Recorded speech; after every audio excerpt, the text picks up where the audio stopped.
AITUC auto போக்குவரத்து தொழிற்சங்கத்தினர் அரண்மனை வாசல் பகுதியில் ஆர்ப்பாட்டம்.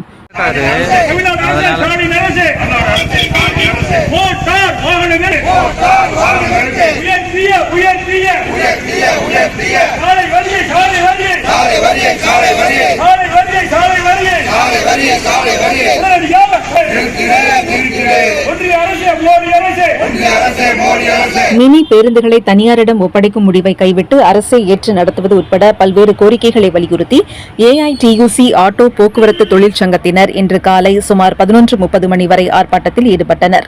இந்த ஆர்ப்பாட்டம் சிவகங்கை அரண்மனை வாசல் பகுதியில் நடைபெற்றது. ஆர்ப்பாட்டத்திற்கு சங்க மாவட்ட செயலர் சகாயம் தலைமை வகித்தார். மாவட்ட துணைத் தலைவர் வி. கருப்பசாமி, துணைச் செயலர் கே. பாண்டி ஆகியோர் முன்னிலை வகித்தனர்.